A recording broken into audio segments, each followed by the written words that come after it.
What's good, people? Dexter Henry, your host for NBA Picks and Props. It has been, the last couple of days has been pretty eventful surrounding the NBA, and a lot of that had nothing to do with games, although we had some really good games last night. Big game tonight. Milwaukee Bucks will be trying to stay alive. We are going to get into all of that, injuries and how it's affecting the playoffs. So much to talk about on this edition of NBA Picks and Props. Thank you for rocking with us here on this Thursday evening. Got my guys with me. One note, we do have a DNP tonight. That is Brian Fonseca. He will not be with us because he is out angry that his boy, Bam Adebayo, did not win Defensive Player of the Year, and he is now out on the campaign trail for next season. That's how much of a Heat fan he is. He's out there getting ready for next season. But with me today, my man Gerard Hector recently joined me on the NBA Exchange, not here for the LeBron James propaganda season, although LeBron James has been talking a lot about health and safety and rest and wear and tear and how he's not happy about it. I don't know what Gerard is going to get. I thought he was going to pull up some LeBron sign, but he's not happy about it.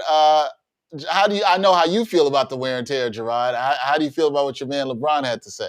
Look, man, LeBron, that dude says 8 million things all the time. First it was, I don't believe in rest. If I'm out there, I'm going to play. Load management. And now it's like, I told y'all this was going to happen all along. Listen, man, you say whatever is good for the business of LeBron James. By the way, not hating about that. Just saying, be aware of propaganda when it's being peddled your way, people. Stay woke. Fair enough. Stay woke. Also joining me, my man Jamal Murphy, the Blackitologist. Murph, how are you doing? Are you somebody who risked it all in terms of betting on the Clippers? I don't know if you did that last night, but I feel like you might have felt good about what you saw out of playoff P. Yeah, it might be time to get off playoff P. We got to see. I guess he has to do it again. That's what we always say, right? When a great player has a great game, you got to do it again, baby. You know what I'm saying? In the Twitter world. Well, look, man, playoff P has played pretty good the last 3 games. He's shown up. He's been pretty damn good. And then he showed it without Kawhi. And I don't think a lot of people gave the Clippers a chance last night. But look, man, maybe we can't call him pandemic P anymore. We can't call him way off P anymore. Last night was absolutely a playoff P performance. There's no doubt about that. Now, I don't know if y'all still trust the Clippers. I still don't. But you got to give credit to playoff P and Ty Lue, man. Listen.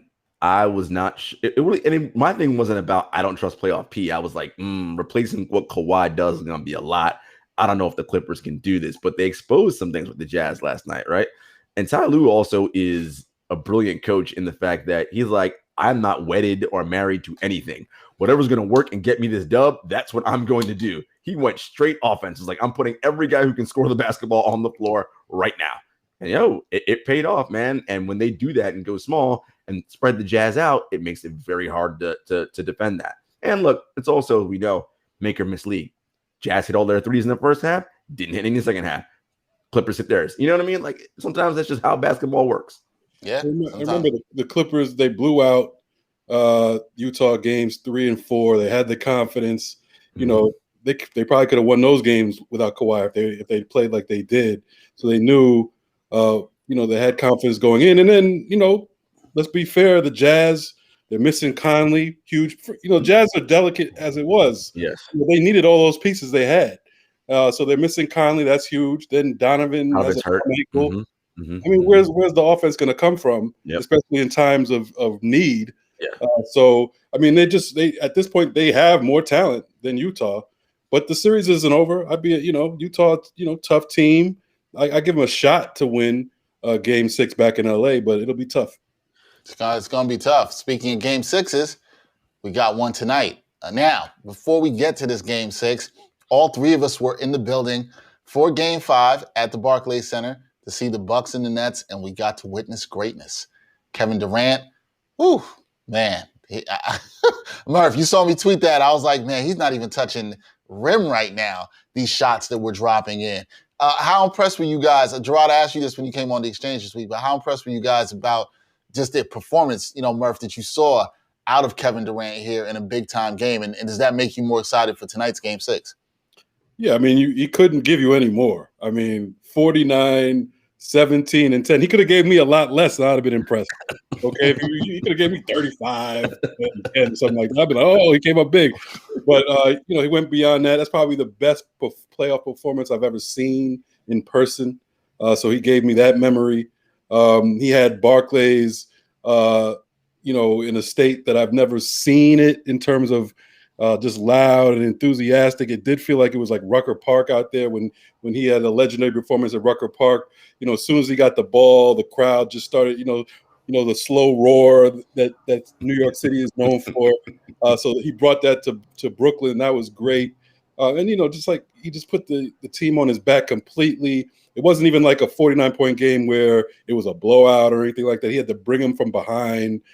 All those shots mattered. Yep. You know what I'm saying? Especially at the end. So, it was just an incredible performance.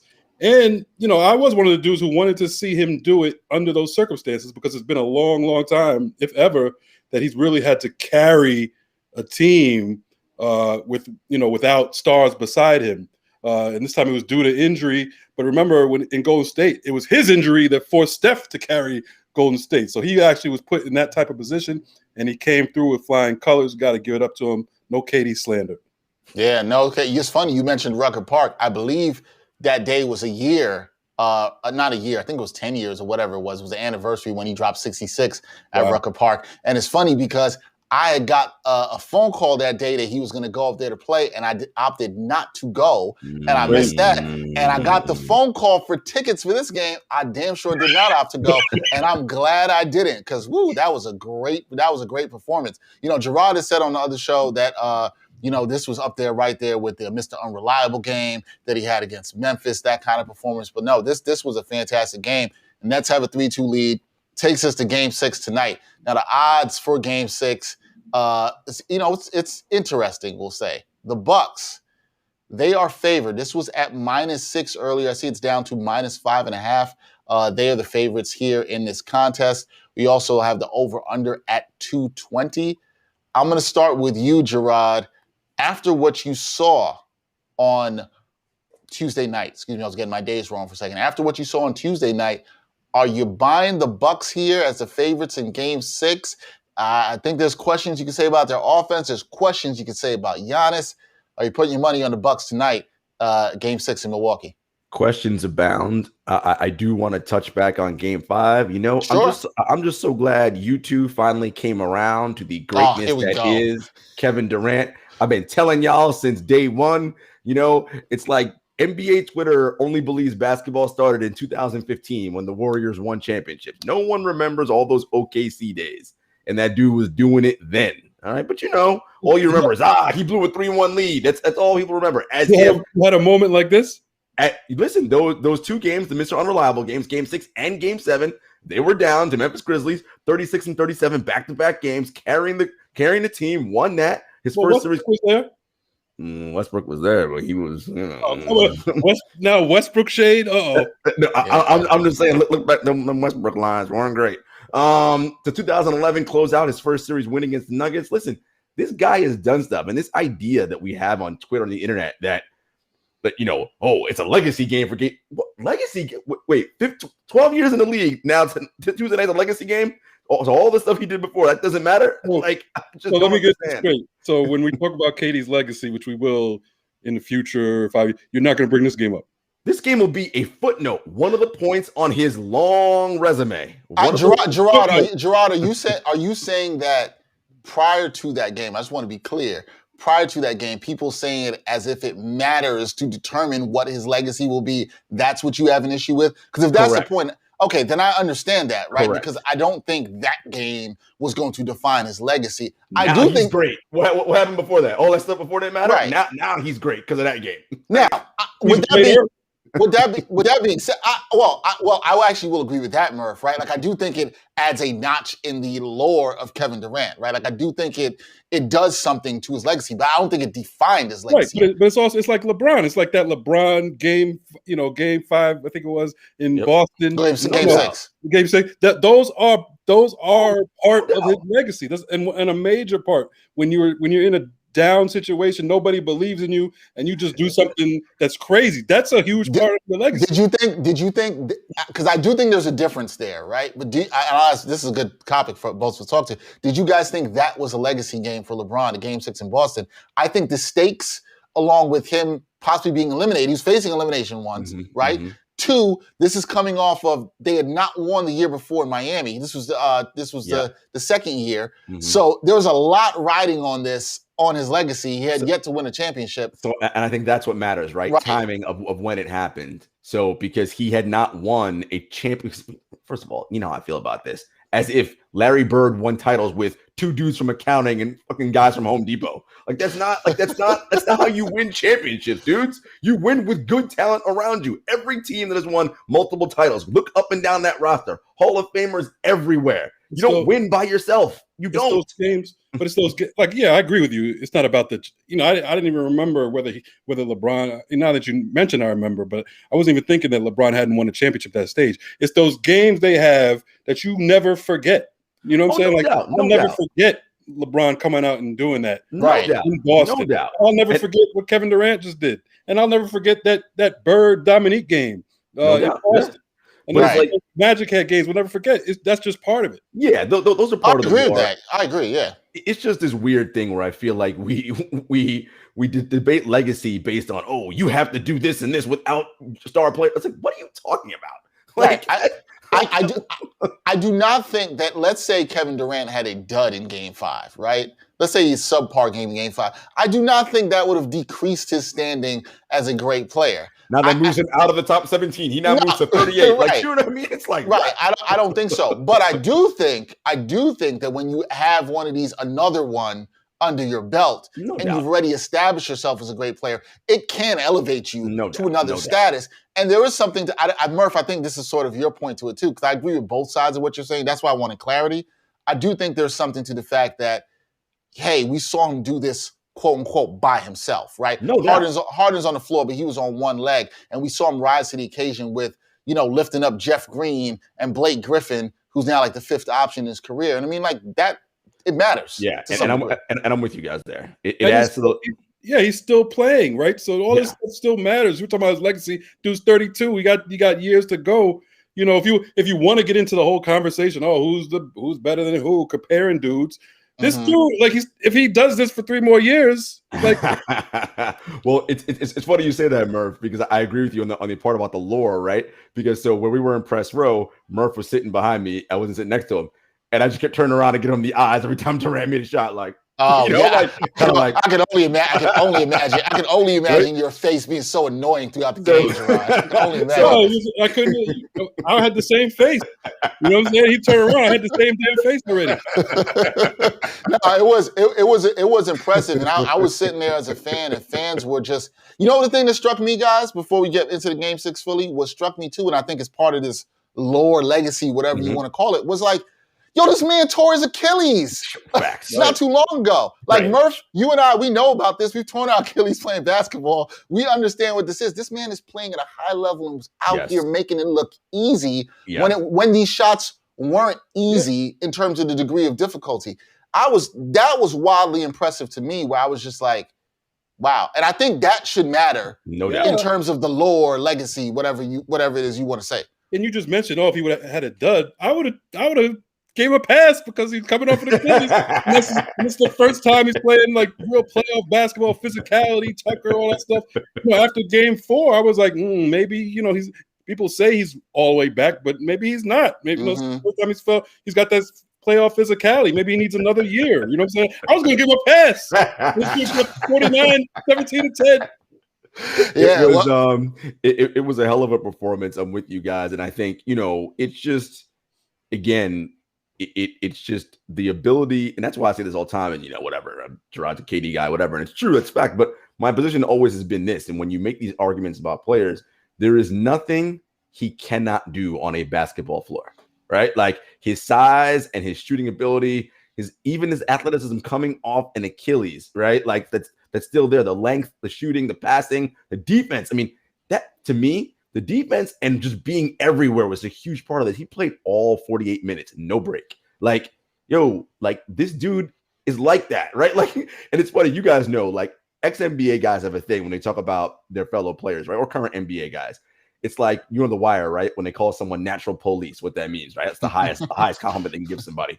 So when hoopers talk about each other, oh no, yeah, KD, yeah, he a real hooper, right? Like that, when they say ex-player is a real hooper, that's how you know, oh, okay, they respect this guy. Because I know somebody else in that series, they don't never say is a real hooper, who I ain't gonna mention by name because I don't want to slander him right now. But you know, I mean, that could be two people, but I mean, but you know who I'm talking. You know who the yeah. Yeah, we know you mean. You know who that is. We know who it is. All right, but back to Game 6. To go looking at Game 6 tonight, 8:30 on ESPN. Gerard, do you like Milwaukee? I think there's an argument to be made. Hey, look, Durant came out, big time performance in Brooklyn. You know, they collapsed, blew the 17-point lead.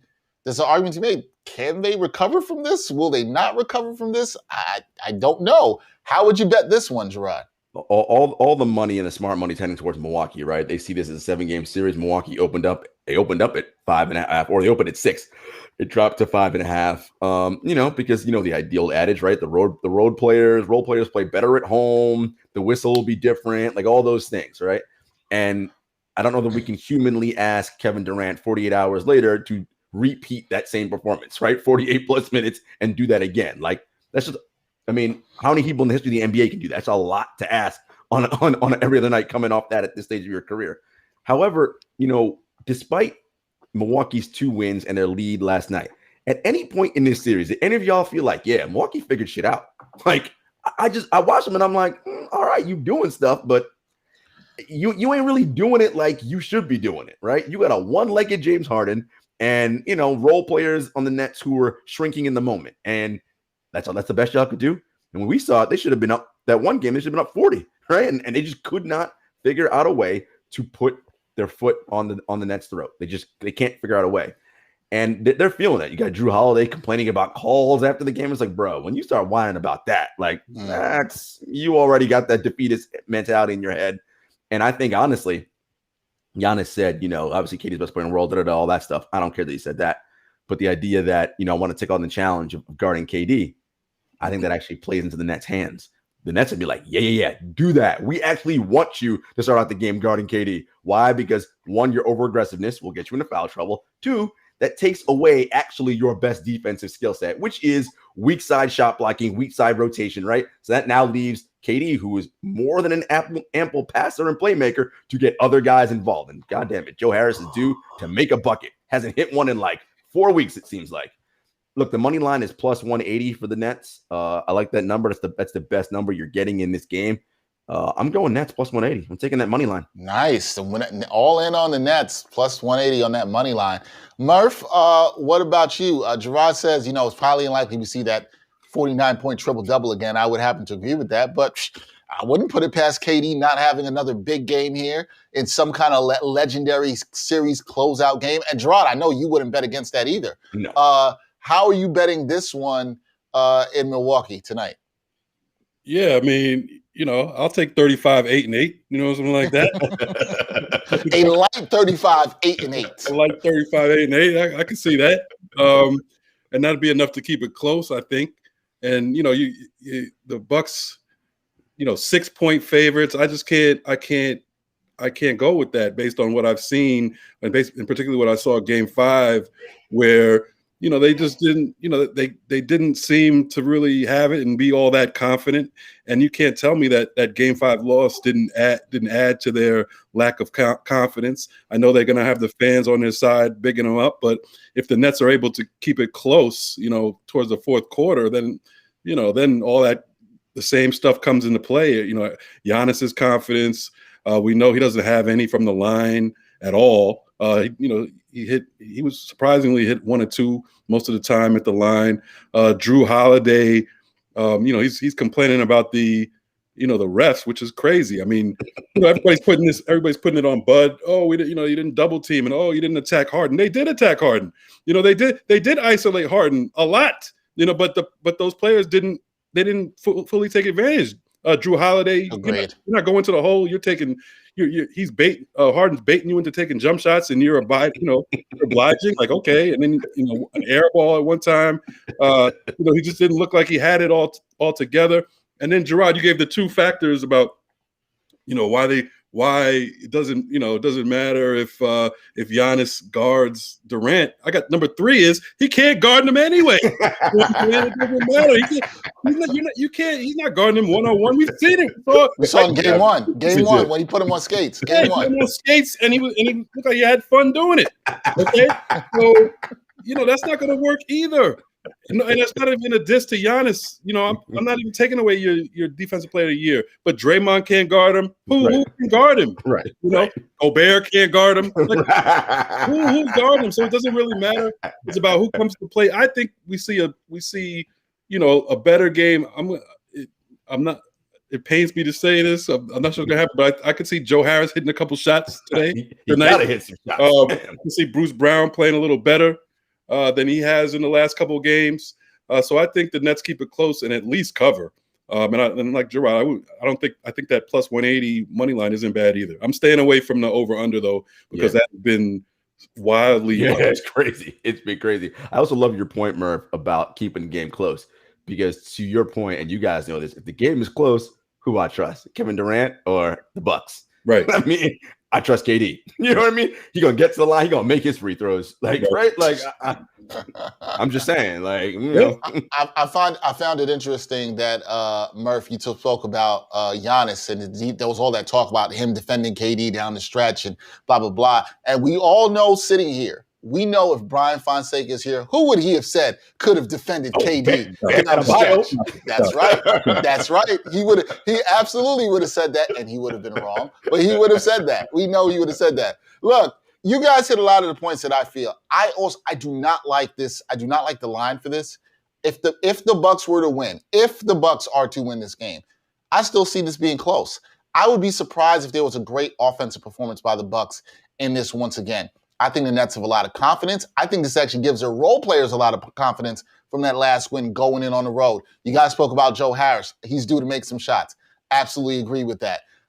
It's not I don't think the Bucks will play well. I just think that 6 is too much to take, even if you believe the Bucks are going to win. And here's the thing. I don't believe that they're going to win, right? And I think it becomes that, I think it's going to be a close game. I do think it's going to be competitive. But Gerard hit the nail on the head. If it comes down to a tight game, we saw this last game in a tight game. Granted, it was home. Granted, it was in Brooklyn. That's fine. Who do you trust the ball in their hands right now? KD. Giannis fumbled a pass. Drew Holiday and Chris Middleton, you talked about it, Murph. They're not driving and attacking when they had Harden on him. You're right. There were plenty of ISO situations. I saw Harden backing up as quick as he could, and those guys settling for jump shots, and it looked like somebody left the door open, and there's air balls. That's what it looked like. Let me give a shout out to Harden. I made a comment somewhat tongue in cheek, but maybe for real. To me, he was 1 for 10 shooting, 0 for 8 from 3, and I think it might have been his best playoff performance. I saw you tweet that. He's known not to show up healthy, in playoff performances, and this time. People. I heard people say, they thought he played like ass, or he shot like ass. But the rest of his game, those 8 assists were big. You average 8 assists for a season, you're top 10 in the league. Okay, so you can't sneeze at that. He even grabbed 6 rebounds. He was directing the offense. The second half, first half, I was like, maybe he shouldn't. Yeah, he looked like he shouldn't have been out there. Half, he came out and did his thing. He played smart defense. Yes, he got exposed a couple times. But most of the time, he held his own and baited, like I said, Drew Holiday and Giannis into taking bad shots. I mean, the play of the game, 1:30 left in the fourth quarter. Giannis has got Harden in the post. Landry going to dig down for a double. Harden says, no, don't double. I got this. Because he knows I'm strong enough to body him out, because Harden is super barrel-chested and strong. And if Giannis is going to use his spin move to get around me, I'll just foul him with my quick hands and make him earn at the free throw line, which I know he's going to miss at least one. And sure enough, right? He settled for a turnaround fade away. Next time, fouled, missed 1 or 2. And that's the difference, right, Gerard? And that's why I got to go with what Gerard said and bet I'd take the money line here. Give me the Nets with the money line here. It's a difference of that. If if it's late in the game and it's tied, and Giannis has the same matchup on him, guys, Giannis has James Harden on him, I am more confident, not that because I don't think Giannis is going to try, not because I think he's going to be on some Ben Simmons stuff and not shoot. It's not that he's going to shoot. I just don't think he has enough moves, enough in his skill set to get the best shot there that's needed. KD, his bag is full, okay? His bag is full. He's going to bring out all the tricks, and we probably haven't even seen all of them, right? We haven't seen that, and that's the difference. And Murph, I think you made a great point about Harden, right? Everybody could look and say, oh, he played like ass, he didn't do anything, whatever. But in that second half, he was steady, he was stable, he was making the right reads, double teams came, he was finding, they were still trapping him. They were trying to high trap him, and he was still making the right read and the right pass multiple times, which led to KD getting a hockey assist or an actual assist. That stuff matters. Right. He's still a decoy. You still got to respect James Harden. And if the treatment he got over the last 2 days makes him, I don't know, 10, 15% more effective, and he hits some shots, he could be a difference maker, X factor in this game, which they'll need because we can't expect KD to necessarily have the output that he did on Tuesday night. But I'm with Jeff Green. Or Jeff Green, right? I'm with Gerard and with both of you guys. I can't trust the Bucks here. I think the Bucks stops here. I think it's probably a wrap for Mike Budenholzer. Oh yeah. I think the Nets get this done on the road, man. I think the Nets find a way, get it done. I just think a win like that is demoralizing for the other team and uplifting for the Nets. And they're going to band together, and they have a lot of confidence. I'm taking the Nets plus that 180, man. The other thing I'll mention about the Harden, yes, of course, his traditional counting stats and even his advanced metrics were terrible. However, Landry Shamet said this today. Just having him on the floor was a calming presence. That is something that there's no metric for that, right? You can't measure what the presence of a player on the floor does to the other four people that are there. And Kevin said it after the game. No, it was good having James bring the ball up a little bit some, right? Because, people don't think about this. Bringing the ball up every single time in a playoff game drains you energy-wise, particularly if they're going to pick you up full court, right? So just having James as an outlet to do that a little bit. All right, KD got the free up run. Now he gets the ball on the move. Again, there's no metric to show what that value is, but if you feel that intrinsically and it helps you perform better, that's a plus. So Harden was huge for them. And some of the, like I said, the assists, some of those counting stats were impressive. The 8 assists were impressive. Yeah. And the other thing Landry Shamet said right after that, he said his presence on the floor, but also he's smart as shit. Mm-hmm. You know what I'm saying? Like he can get 8 assists in his sleep probably. Mm-hmm. You know what I'm saying? So right. I mean, it's a big deal to have him on the court. And his hamstring was enough to get him through that point. People, they're making it sound like he should be even better this game. We'll see. But even if he's the same, he's going to be helpful. I agree. I agree. We're going to see tonight. That's a huge Game 6 for Milwaukee on East Side Live. None of us here will pick Milwaukee to 4-7, but we've been wrong before. It happens. We've been wrong before, but if I'm putting my money, I got to put my money on Brooklyn tonight. I was wrong on Utah last night. Tell you that. I think a lot of people were. You are not alone. You are not alone in that, Murph. All right, let's go on to the next segment. I want to talk to you guys because a lot of things have been happening in the NBA that we've seen with injuries. And I know on this show, all season long, Gerard has made this point over and over, right? That the person maybe holding the Larry O'Brien trophy at the end of this year might be the team with the healthiest 8 guys. We've seen Chris Paul now out indefinitely due to a positive COVID test.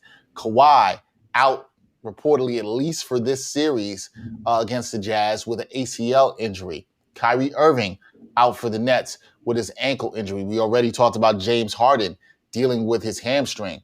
Has the injuries that we have seen throughout the playoffs and also COVID now with Chris Paul, has that affected how you will bet currently going on these games and even tonight going forward, or if you're even late in the game trying to make a futures bet, like for NBA championship? We talked about putting some money on Phoenix last week. We'll see how their odds fluctuate now with Chris Paul. Is this going to affect you guys going forward? Murph, I'll start with you. The injuries watching it is affecting how you might bet the rest of the playoffs going forward. Yeah, I mean, it has to. It has to affect it because the team you bet on probably has an injured guy or two that's going to affect that. I mean, remember, not too long ago, Brooklyn was a prohibitive favorite to win the championship because at that time, Harden and Kyrie were healthy.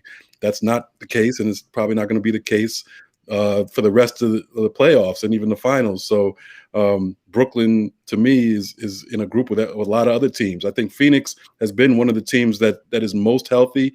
I'm still pretty confident in them because I feel like, we don't know how long Chris Paul will be in that protocol. The rumor is that he's vaccinated, so he might not have to be in there that long. It's not like a physical injury like it is to Kawhi. So I think Phoenix, Gerard, he might make some cake, man, because he was on Phoenix, much earlier, and everything's breaking his way with that. Everybody else is getting hurt. I was about to jump on that Clipper bandwagon coming out of the West, but now without, I know they're playing well, but can they beat Phoenix full strength? I don't know. Without Kawhi. So Utah is Conley and Mitchell aren't near 100%. So it has to affect how you bet on it. And you probably, like Gerard's been saying, you might as well just bet on whoever's healthiest right now. Just bet on them. Just go with that. Yeah, I was on the Clippers bandwagon last week. They're now at plus 900. You can still get them. I think they were at plus 7 last week. So that Kawhi injury obviously having an impact there on the odds. I mean, if you still want to try for a long shot and believe in playoff P, riding them all the way to the championship, then be my guest. I won't do that though. I'm not willing to go that far yet. Gerard, has this impacted you? Or does it also make you happier, that Suns bet that we talked about before, that you got, because Murph brought that up, right, that you got in earlier on that, despite CP3 with the COVID, Murph makes a great point. Things are breaking their way with the Clippers or the Jazz, and the way they're healthy could look good for the Suns, man. That bet could look good. I mean, now if you want to get in on the Suns, let me just check here. Probably too late now. Too late. Plus 250 or something like that. Plus 350 is the best. Plus 350 is the best I'm seeing. Even last week it was plus 6, right? Plus 6 to 700. Last week it was down to plus 650 after being at plus 800 the previous week, which is when Gerard had got in on the action. You got to feel good about that, Gerard, right now. You have to, even with CP3. Well, remember, I told y'all about this before the playoffs even started. This was like a month ago in the regular season. They were plus 1,200? I was like, look, man. And Phoenix battled Utah all season long for the 1 seed. They finished, a game behind them? A game. It was 1 game. And look, I like the way Phoenix is playing. And right now, they are the healthiest. Yes, Chris Paul's in the health and safety protocols. But as Murph said, he is vaccinated. That's what the reports are saying.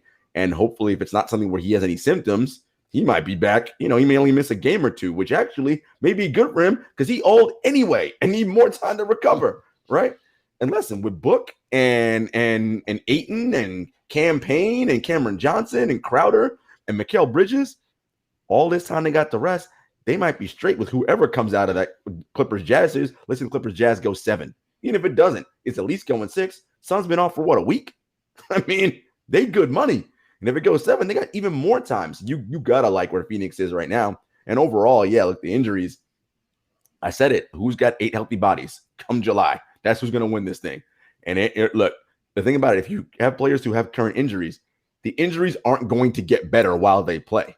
Like they'll get cleared to come back, but it will aggravate itself and get worse until whenever they stop playing. Because rest is the only way injuries get better, right? Not by playing in high-intensity playoff basketball. So even if Kyrie comes back and if the Nets make the finals, even if Harden's hamstring ain't getting better, like you got to not play for 6 months, then your hamstring will get better. So, and look, we haven't talked about Embiid's meniscus. Clearly, you saw it first half of game 5. He fought through the pain, was killing. You saw it second half. He was like, this thing hurts like a mother.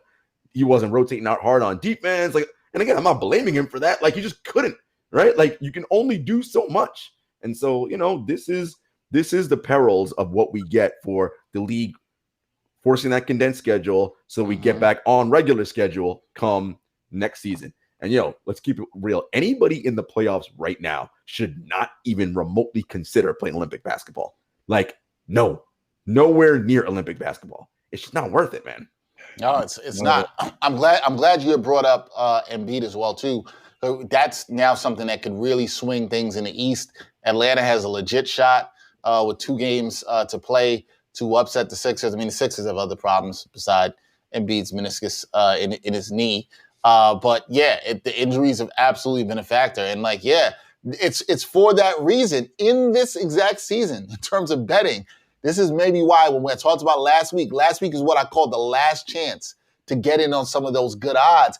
And that was because I thought a lot of things could change, whether it was sweeps, Suns moving on quickly, that shifted the odds, injuries, all these things. Last week was that real last chance, I would say, to get in some of the good long shots if you wanted to. Like I said, if you want to get in on the Clips as a long shot, go ahead, be my guest. Murph, I'm gonna leave that to you. That's more your more of your territory. Hey, Atlanta's another healthy team, right? I don't know. They help. Look, Yeah, man, I mean, look, except for DeAndre Hunter. Seriously, is making the finals. I mean, they might be the only one standing.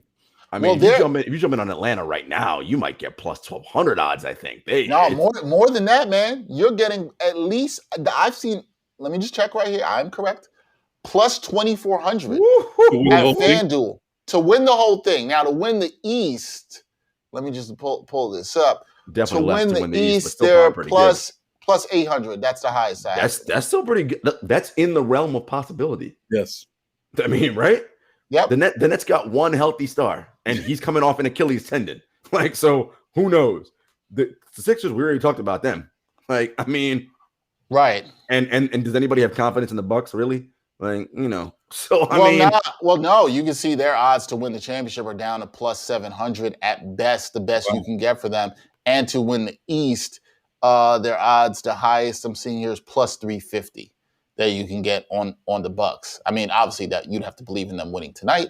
So yeah, that's different. But yeah, maybe Hawks to get to the finals. That's not a bad last chance. Not a bad bet. If you want to, you can get the plus 850 on that. That's not a bad last chance bet. Nice payday.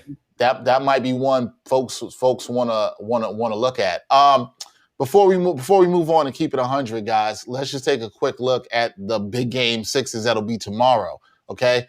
Don't have all the information for this yet. It's a little too early with the lines because injuries, obviously, as we know, and who's playing and who's not can happen. Let's start with Utah Clippers first. Any confidence, guys, in terms of betting on Utah to win this game, bouncing back on the road in LA to get this one? Gerard, would you bet on Utah? Without seeing the line, just if you're going straight money line on this, would you put your money on Utah? Honestly, man, as well as the Clippers played in Game 5, I might be a little scared to put my money on Utah. Like, look, Utah's been the best team in the league all season. We know that. But a large part of why they played well was Conley's presence, right? And you're seeing it when he's not out to help and lead that second unit. Or if they leave him out and let Donovan run that second unit. They have a problem because Donovan can't play all 48 minutes. So you can't have one of them out with the second unit, right? It's the idea of staggering your stars. When you always have that dude out there, you're straight. They don't really got that. Now, look, the Jazz could do what they did first half yesterday, go bonkers, and Bogdanovich is just raining threes from everywhere. But, threes are high variance. You'll make a lot, sometimes you'll miss a lot, right? And the Clippers just held to their defensive principles and was like, they're shooting well. Like, we don't think they'll be able to keep that shooting up all game. Well, they didn't. Right? Because that's how basketball works. You ain't going to make all your shots all the time. For me, and Clippers coming home and feeling good, playoff P, like y'all want to disrespect me, call me pandemic P, put all this stuff out there, whatever. Remember he said earlier, people have been talking crazy at me this season. Like, this is another opportunity for him to be like, all right, let me shut y'all fools up and show you what I could do out here. Because let's keep it real. All the jokes aside, Paul George is an excellent basketball player. Like, he is excellent at basketball. And you saw it. You saw it last night. So honestly, I'd actually stay away from Utah on this one. I'm not fully confident on them. What about you? Come on, Murph. I know you like to take risks with the Clippers. Are you? It's not really a risk. Look, what we're asking here, Tim. Let's put this in perspective with the Clippers. You are asking again for the second series in a row. They went down 2-0 and then they win 4 straight. Can that happen again? I'm actually leaning towards yes in this. I'm leaning towards putting some money on the Clippers here and betting that they make it 4 in a row for this second straight series after being down 2-0. Are you with me, Murph?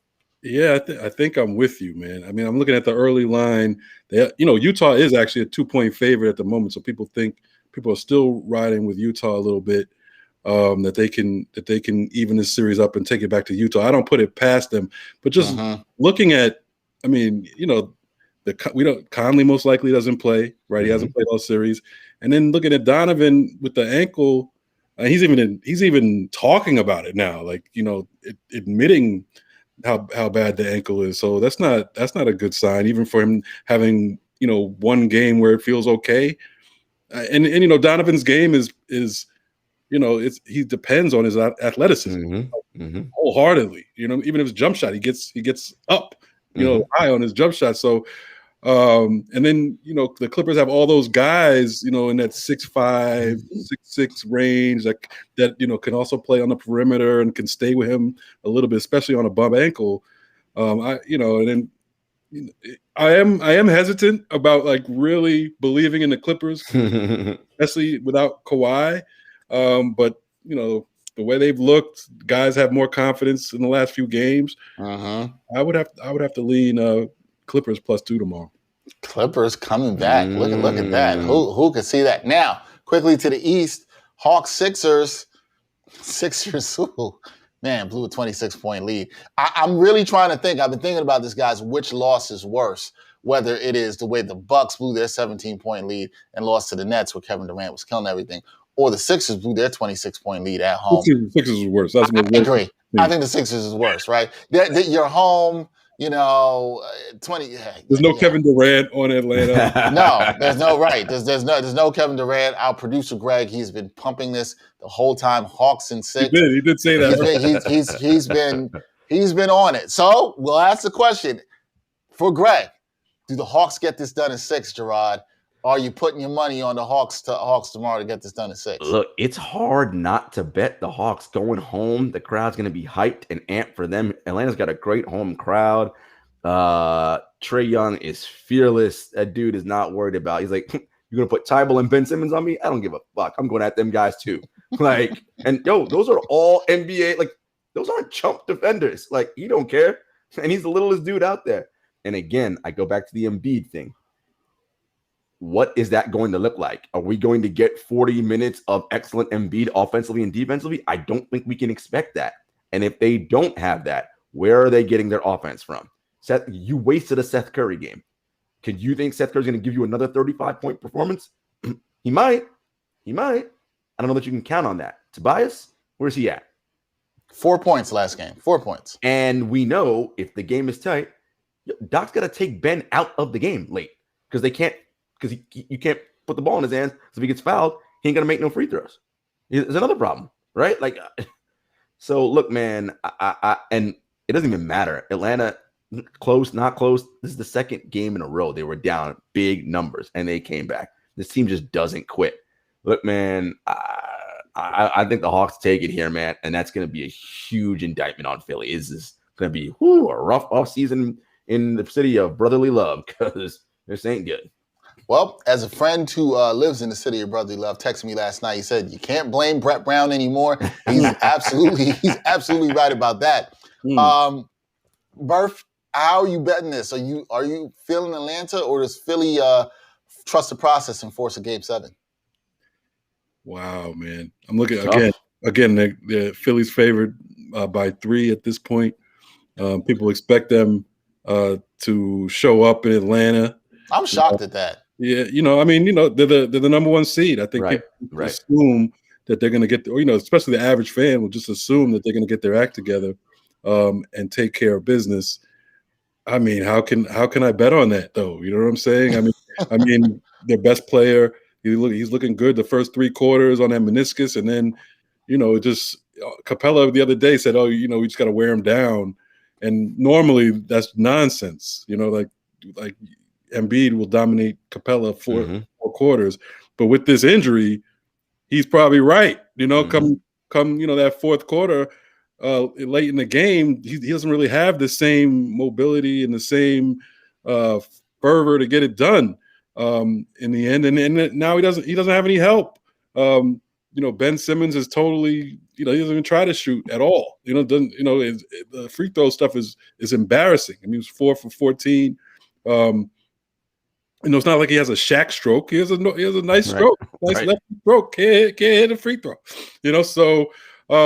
Seth Curry's like their second best player. Tobias Harris has disappeared, by the way. As my friend keeps texting me every game, like, where's the Tobias? You're on a milk carton. Look, I mean the big time player is on the other team, man. And that's Trae Young. He's gonna find a way to get his 30 and 8. It seems like it doesn't matter, and not be too inefficient about it. And then remember last game, Bogdanovich gave them nothing. Herder gave them nothing. I would bet Bogdanovich at least is going to hit shots at home. At home. So I can't even believe I'm saying this, but I think probably Atlanta wins. Man, Greg is smiling. I know he's smiling right now. Hawks in 6. Yeah, I do not like what I've seen from Philly. I'm keep it blunt as that. I thought last night was awful. I actually did, to be in full disclosure, third quarter started, had the game on. Atlanta cuts it down. I think they cut it to 11, if I remember correctly. And then Philly got it right back up to 17, 18. I was like, it's a wrap. Yeah. It's turn the game off. Wow. Turn the game off. And then I got up to do something, checked my phone, saw that it was close, and I was like, what? And I watched the last 5 minutes and basically could not believe the offensive execution, or attempt at execution, I should say. Yeah, lack thereof. From the Sixers. And what I took from that game is the same thing. I'm kind of the reverse of Brooklyn, guys. Atlanta walked out of Philly yesterday confident. Going back home, you see Trae Young, he's in the moment, puffing the chest out. He's Trae Young. I don't care how you feel about his game. You got to like what this guy is meaning for the NBA in the playoffs right now. He is literally the new Reggie Miller, and I love it. Right? And this is somebody who grew up hating Reggie Miller.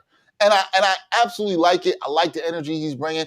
And I think this kid going home to Atlanta, these guys, they don't know any better. Have they been in a close? They have had a closeout game against the Knicks, game 5. I was in the building for that, unfortunately. He's seen that. But going now home for a closeout game, this crowd is going to be pumped, like Gerard said. They are focused. I think they're going to want to get it done. Nobody believed in them. Nobody, except for Greg, thought they were going to Eastern Conference Finals. I think they get this done. And I think, would it shock you in Game 6? Would it shock you to see Atlanta come out with a 3-point barrage? They're hitting threes all over the court. Trae Young is now driving, throwing oops up to Capella, and the Sixers look confused. They just fold.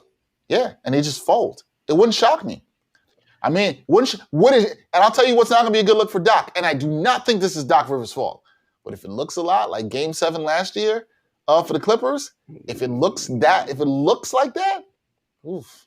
It doesn't even matter if it looks good for, if you really think it's on Doc, it's going to be on Doc. Okay? Right. That's the sad thing about it for me. I'm like, damn, man, it's going to be another situation. The personnel is not right for him. And I agree. And, for all the points that Gerard laid out, the personnel isn't right. But you're right. That's probably how it's going to go. It doesn't matter. Forget how it's going to go. I'm here for the anarchy. And maybe if Brian was here, he'd probably be betting on a Ben Simmons and Joel Embiid kerfuffle on their own team. They're all falling apart, and the two of them get into a little bit of a scrap. Yeah, I got to go with Atlanta in this. And I would take Atlanta with what they're giving 3. They're giving 3. That's what. I'm taking Atlanta. Plus 3. Yeah, they're getting 3. They're getting 3. Yeah, I see this being close. I see this being nerve-wracking again for Philly, and Philly doesn't want it to be close in the first quarter because who are you gonna trust? Well, Atlanta never dies. They don't die. They keep playing. They keep coming. They keep coming. You gotta give Nate McMillan credit. I mean, you talk about last game, Game 5. I had Atlanta plus 7.5 with a friend, and he's gloating and stuff. Midway through, I'm like, hey, I just hope I get a backdoor cover. That's all. Keep watching this game. Hopefully, they can cut it. They lose by 7. That's all I was rooting for. I didn't really expect them to come back and win. Right. Like they don't die, man. They don't. They don't. As you guys know, in the playoffs, as the possessions tighten and it's a few possession game late, you need your best players on the floor. Philly cannot put one of its best players on the floor late in crucial games because he can't hit free throws. His best offensive skill besides playmaking is getting downhill because you can't stay in front of him because he's so big and athletic. But he don't want to do that because he don't want to get fouled. That's a problem. Like, that's a major problem. Now, how am I getting my offense? And he's your point guard, right? We've said for years, and this is throughout history, you need your point guard to be a good foul shooter. Period. Got to be. Got to be, because the ball's going to be in his Look at hands. Trae Young. He's not missing a foul shot. Nope. And you trust the ball in his hands late in the game, even though it's his first time in the playoffs. And I think that says a lot more than Ben Simmons, as Gerard said. You might not even be able to play him in the fourth quarter. And I don't think you can play him in the fourth quarter at all. All right. Atlanta 6. Greg, I hope that makes you happy. Just want to remind everybody, you like what we're doing. You rock with us every Thursday at 6. If you like this stuff, subscribe to the Props Network YouTube channel. You can do that. You can also visit thepropsnetwork.com and see all the odds and different tools and different payouts you can get for each game with the NBA and also other sports as well. So check out thepropsnetwork.com too. All right, last segment of the night. You know what we do. Keep it 100. Brian's not here, which will mean nobody probably will bet on violence. I'm pretty confident about that nobody will be betting on violence. But we'll see how everybody wants to spend their $100. It could be tonight's games, could be tomorrow's games, could be something random. Last week we saw Gerard put some money on the Euros and his the second best player in the world, CR7. Yo, chill. So, why you gotta chill. Why you gotta disparage the GOAT, man? Stop playing. I will tell a quick story of what happened this week, how Gerard got me before I could get him. Portugal was playing their match. Who are they playing against, Gerard? Who are they playing Hungary. They're playing Hungary, and it's scoreless. Ronaldo's not doing anything. I thought about trolling Gerard to say this, and I didn't do it. And what does Gerard hit me with later? Oh, CR7 scored 2 goals. Sends me one of the goals to watch. I was like, damn, I didn't get him before you got me. I couldn't get him. But yeah, shouts to the GOAT. You know what? That second goal. Whew, that was. Listen, that's vintage. That's vintage CR7, man. That was vintage CR7. Euros have been fun. All right, Murph. What are you doing tonight? How are you keeping it 100? I'll do. I'm going to do 4 bets of 25. All these are tough, man. But I'm going to say I'm going to go put 25 on the Nets plus 5.5. And then tomorrow, I just got to stick by. These are games. I don't even know if I really want them to turn out like this. But I got to go with my gut. So I'm going to say 25 on Atlanta plus 3 tomorrow. 25 on the Clippers to close it out, plus 2 tomorrow. And then I'm going to put 25 on what we talked about. I'm going to put 25 on Atlanta getting out the East just for fun, just for a good payout. Okay. Not bad there. All right, Gerard, how you keeping 100 tonight? The lines are making it. I mean, you get a lot of minuses there, right? Not a whole lot of great odds for you. So I'm going, everything I'm betting tonight's about getting decent odds. I told you the Nets money line is plus 180 tonight, going 25 on that. I don't think this will happen, but I like the plus 550. KD triple-double, $25 on that, plus 550. Why not? That's not bad at all. Not a bad payout. My next 2 bets are futures. They started putting out, they've had them for a while, but the finals MVP odds. I'm going 25 on Devin Booker at plus 550. Like, finals MVP. Yep, if the Suns finals MVP for plus 550, okay. Why not? And then we're going back to the pitch, baby. Euro 2020. Oh, here we go. Here comes some slander. 25 on the GOAT to finish the tournament as the top goal scorer. Oh, here we go. Plus 450, baby. Book it. Plus 450 for that? Yeah. That's always interesting. He's already at a multi-goal game, which you need a couple of those throughout the tournament. If you can get some of those in group play, that always helps. So, that's not bad. He's going for the all-time international goal scoring record, which he's 3 shy of right now. So he wants to get it in this tournament. So I got confidence in him. All right, you got confidence in him. Meanwhile, we'll see what my man Messi does down in Copa America. Anybody worried about no Copa Americana right now? Damn. All right, how I'm betting? I'm going to put 25 on the Nets money line at plus 180, like that as well. I'm going to look at the games tomorrow. I'm going to go with. I'm so torn on this. 25 on the Clippers. Why not? There you go.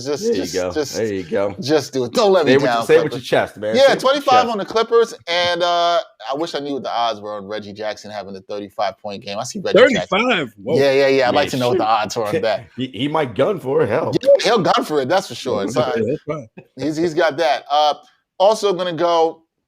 I'm fine. What the line for Philly right now? Open at what? That -3. Their favorite. Yeah, give me Atlanta there. Give me Atlanta. Actually, you know what? Forget it. Give me Atlanta straight up to win. We're taking Atlanta straight up. I don't know what the money line is. We'll take Atlanta straight up to win. I have no confidence in Philly. I think they're falling apart. And my last 25, I will put 25. I do not know the odds on this yet. But give me $25. We can find the odds on this. Rick Carlisle, next head coach of the Boston Celtics. I like him there as a fit. I'm sure the odds on that will be out fairly soon. He just got let go today, or decided to leave the Mavericks, I should say. 25 for Rick Carlisle. Right? He played for the Celtics, pretty sure. He did. That is right. He did play there. So I feel like he'd be a pretty good fit. Don't know what the odds are there, but I could see that happening. He is the right candidate. Sorry. He probably talked to Brad Stevens already. That's probably why he stepped down. Probably did. Brad Stevens like, come here, we got you. The way they had me and moved me from the coaching bench to the front office with no experience. Oh, you guys, we got you. We got you here. Yeah. We got you. It's a safe first pick for a head coach. Oh yeah, very safe. It's safe. It's not a bad pick. And then we'll see who Dallas gets in. It'll be whoever Luka wants. We know that'll be the case. Whoever Luka wants will be the next head coach. Or Harrell Which, oh God. Well, apparently he's had all the say in the organization. So exactly. Who knows? See, that's why we do this show, because we can go from betting gurus to the front office. It's all exactly. That's what it's about. You got it all, baby. Glad that's what it's about. All right, y'all. That's it for this edition of NBA Picks and Props. We'll be back next week at 6:00. Hopefully talking, I guess at that point, it'll be all conference finals we'll be talking about and looking ahead to finals. And look, if you didn't get those bets in, you want some of those long shot bets, go check the odds out on the propsnetwork.com. You still want to put some money on the Clippers to win it all. Atlanta, we talked about, to even win the conference. Those might be some good long shot bets. If you try to get that money in the Suns, you missed your chance when Gerard told you weeks ago to do it. You didn't do it. So if you want to get in some bets, now's the time to look at it. So for my man Jamal Murphy, my man Gerard Hector, I'm Dexter Henry. Until next time on NBA Picks and Props. Peace, y'all.